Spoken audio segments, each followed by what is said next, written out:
Hey everyone, Big John here. It's December 1st, 2023, and it is day one of our Disney 100 Advent Calendar Storybook Library. Now, before we get into it, I just want to say that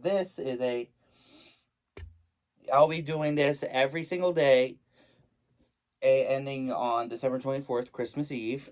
And this is a great thing to watch, especially if you have little kids, to help you count down to Santa's big arrival. So let's take a look at what we might find for our December 1st story. All right, let's see here. Ooh, let's see what story is in number one, shall we? Opening up the envelope, and Alice in Wonderland, we have Alice in Wonderland, a present for the Queen. Let's take a look, shall we? Wonderland present for the Queen.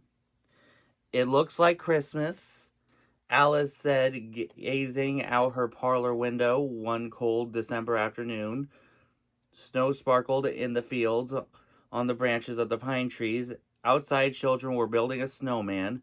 Alice thought about joining them, but the parlor was so warm and cozy. Alice yawned. Perhaps it would be best to stay inside after all. All right, you can see here. All right. Suddenly, something hopped across the snow in front of Alice's house. It was a rabbit with white fur wearing a red coat. Startled, Alice sat up and peered out the window. "Why, it's the White Rabbit from Wonderland," she cried. It's lost," the White Rabbit wailed as he hurried past the house. Alice quickly put on her winter coat and ran outside after the rabbit. She called out to him just as he was about to dive into a hole under a tree. "Oh, you must let me through," the White Rabbit cried. "I've lost the Queen of Hearts' Christmas present. If I can't find it, she'll have my head." "Oh dear, that would be awful indeed," Alice said. Please let me help you find it." But the White Rabbit simply drove down the hole without another word. Alice followed the White Rabbit, and leaving her house far behind, as Alice fell, she passed all sorts of Christmas decorations, stockings, wreaths, garlands, and even a beautifully dressed tree. Down and down she fell until she landed with a thump. Alice saw the rabbit's fluffy tail disappear through a door. She hurried after him and found herself in a snowy path lined with evergreen trees. The rabbit was gone, but Alice could see his footprints in the snow. Alice frowned.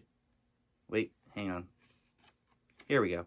Alice made her way down the path, admiring the lights on the trees.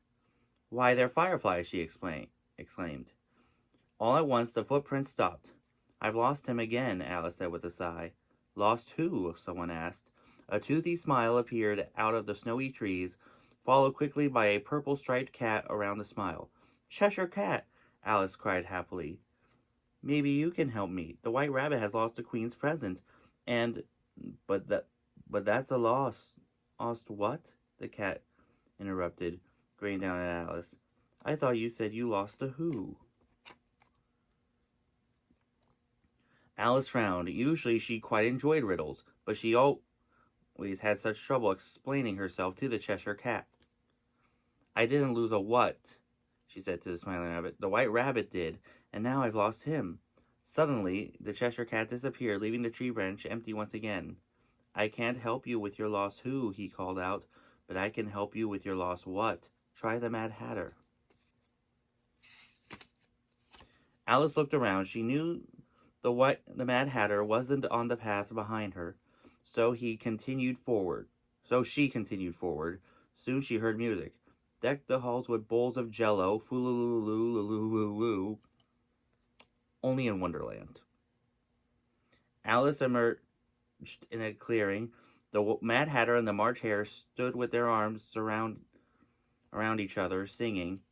They stopped when they saw Alice. "Join us," the Mad Hatter cried. We're singing Christmas heralds. Christmas heralds? Alice asked, confused. Don't you mean Christmas carols? What does carol have to do with it? The March Herald asked.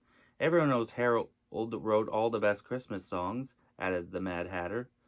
And with that, the March Hare and the Mad Hatter began to sing again. Oh, Christmas tea, with milk and cream we drink thee. But that's not how the song goes at all, Alice said, shaking her head. And anyway, I don't have time to sing. The White Rabbit lost the Queen's Christmas present, and suddenly the Mad Hatter jumped up in front of Alice, holding a teapot and a teacup. Cold cocoa? He offered, handing Alice the teacup. Don't you mean hot cocoa? Alice replied. That reminds me of a riddle, the Mad Hatter said. What keeps your head cool in the summer and warm in the winter? A hat, of course, Alice said. With a twinkle in his eye, the Mad Hatter took off his hat. Sitting atop his head was a large Christmas present, and lying on top of the present was the tiny, sleepy Dormouse. There you are, the Mad Hatter said, grabbing the Dormouse. And here you are, the March Hatter said, handing Alice the present. Oh, thank you, Alice cried. Now if you'd be so kind. But the Mad Hatter and the March Hare weren't listening and burst into song again. Alice realized she would have to keep looking for the White Rabbit on her own. Shaking her head,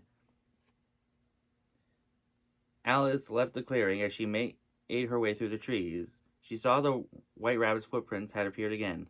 She carefully followed them all the way to the Queen's castle. As she approached the gate, the Queen's guards grabbed her. The Queen's got a reward out for you, or your head, one of the guards said. The guards took Alice to the throne room, where the White Rabbit was busy apologizing to the Queen. I'm sorry, Your Majesty, he said, stammering. I had your present, and then I lost it. The Queen had heard enough. She stood and pointed down at the White Rabbit. Off with his head, she shouted. No, Alice cried, breaking away from the guards. The present isn't lost. I found it.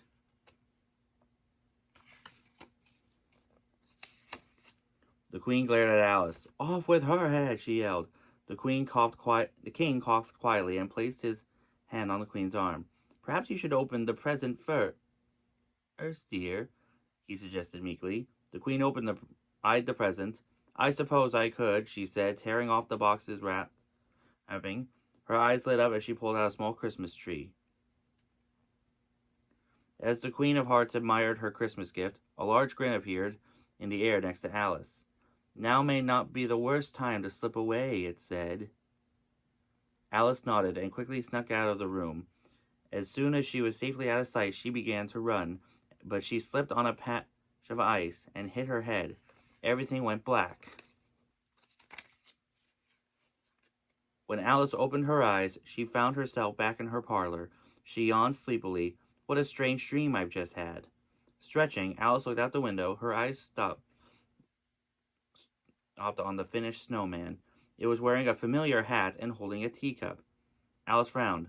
Perhaps it hadn't been a dream after all. Now that was a good story. And throughout the next few days, you'll be seeing more of them as we count down to Christmas. And don't forget, we also have the Disability Show Live, but this will be a separate video series. So, as always, if you have any questions on how to do Disney for people with disabilities, let me know in the comments. I'll make sure it gets into a future episode or a video. If you haven't subscribed here yet to the Big John Network, what in the Walt Disney World are you waiting for? And ding the bell for notifications so you never miss a second of the fun. And until next time, may the mouse be with you.